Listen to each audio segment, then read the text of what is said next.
It's funny, I was preaching this morning at the community college down here in the religion class, and there was this Muslim girl, and she wanted to kind of stump me, because this is what Muslims will always pull out at you. They'll say this: well, show me in the Bible where Jesus said, "I'm God." He does. And it's like, well, okay, well, here's where Thomas says he's God, and then he says, "Blessed art thou, Thomas, because you've believed." No, that's not good enough. I want to see where he says I'm God. Oh, well, here's in the book of Hebrews chapter 1 where it says that Jesus is God. Here's 1 Timothy 3:16. You show all these verses that say that he's God in the epistles of Paul, verses all throughout the New Testament, but they're like, no, I want to see where he said it.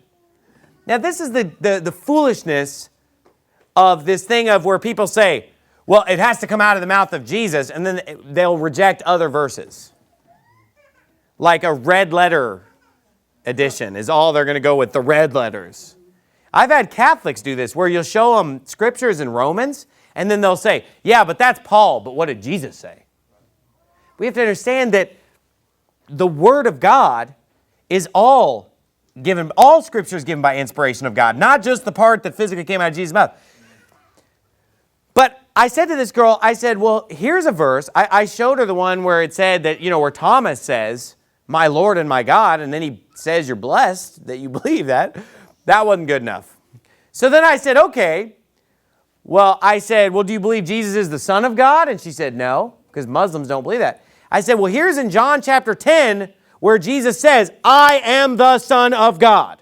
So that's out of the mouth of Jesus himself saying, "I am the Son of God." So now do you believe that? No. Well, then you wouldn't believe it if Jesus said, "I am God," either. Exactly. Because you don't care what the Bible says. But they try to do that just to try to show you. I'm going to show you. You're going to show me all the way to hell. Yeah. Because the Quran is a wicked book written by a false prophet who is a literal pedophile. Yeah. I mean, I asked, and then there was another Muslim in the class, and I asked this Muslim, I said, well, how old was Muhammad when he married Aisha? What did he say, Tyler? He said 4 years old. That's what the Muslim said. 4 years old. Oh, that's normal. Now, most Muslims I've talked to agree that she was 6. This guy was real fundamental. Most of them agree that she's 6, and then they all agree that he consummated the marriage when she was 9. I mean, what kind of a filthy, perverted man are these people? 1.6 billion people today are following these lies and this garbage. But this attitude that says, oh, well, where did Jesus say, "I'm God"? Or where did Jesus say, "I'm the Son of God"? Well, it's right there in the scriptures when it says, "Unto the Son he saith, Thy throne, O God, is forever and ever." So, yeah, I can't point to you Muslims where Jesus said, "I'm God," but I can point to you where God the Father said unto the Son, "Thy throne, O God, is forever and ever." Yeah. I mean, is that good enough if it's coming out of the mouth of God? Yeah. And by the way, that's not just in the New Testament. Because it says actually in the Old Testament, in Psalm 45, "Thy throne, O God, is forever and ever." And it's speaking to the Son of God, Jesus Christ, because he was with God, he was God. The Father, the Son, and the Holy Ghost, these three are one. Yeah. And when you read the Old Testament scripture, it says, "The Lord said unto my Lord, Sit thou on my right hand until I make thine enemies thy footstool." And Jesus said, well, if David calleth him Lord, how is he then his son? Let me repeat it again. Nowhere in the Old or New Testaments do you find the word Muslims or Islam ever used. That's Muhammad's concoction. He comes later and says, this is the name of the religion, and that's what all of the prophets called themselves. However, since you want me to show you whether the prophets before Jesus were Christians, again, I'm going to have to say yes, according to Jesus. And let me qualify my answer. All of the prophets believed that Jesus was coming, the Messiah was coming. And because they believed that, they were basically his followers, waiting for him to come and do for them what they could not do for themselves.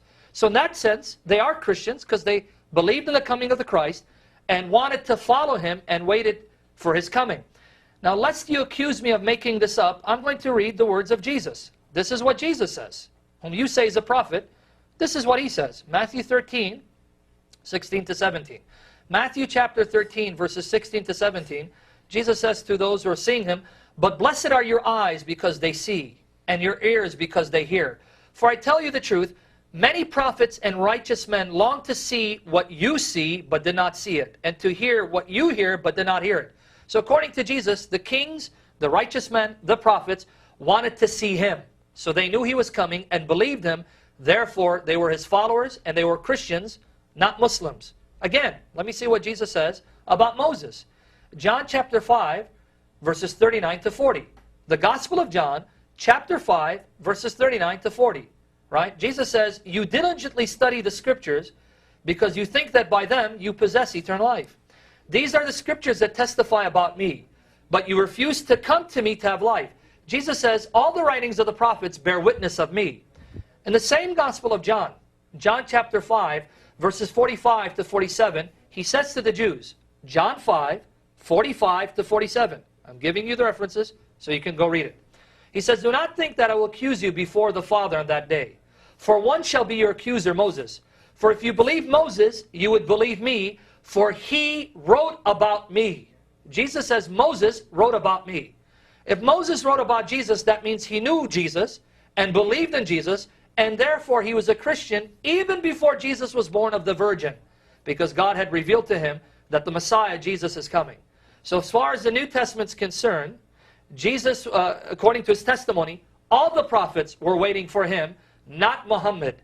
All the prophets believed in his coming, not Muhammad's coming. Therefore, they were Christians even before Jesus was born. And that's what he says in plenty of passages, like Luke 24, verses 44 to 47. And then my brother can address the issue of the cross. Luke 24, 44 to 47. Again, Jesus said to them, "This is what I told you while I was still with you. Everything must be fulfilled that is written about me in the law of Moses." Law of Moses wrote about me, not Muhammad. "The prophets and the Psalms," they all wrote about me, not Muhammad. Then he opened their minds so that they can understand the scriptures. He told them, "This is what is written.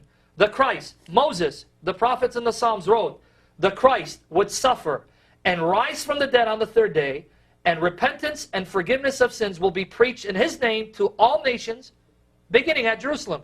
Jesus says, all the prophets said, salvation, forgiveness of sins will come by believing in my name. Well, if they wrote that, that means they must have believed it. And if they believed that, therefore they were Christians even before Jesus was born. That's the answer of the New Testament. You may reject it, but this is what the Bible teaches. This is what Jesus teaches. Therefore, we could never become Muslim because Jesus was no Muslim.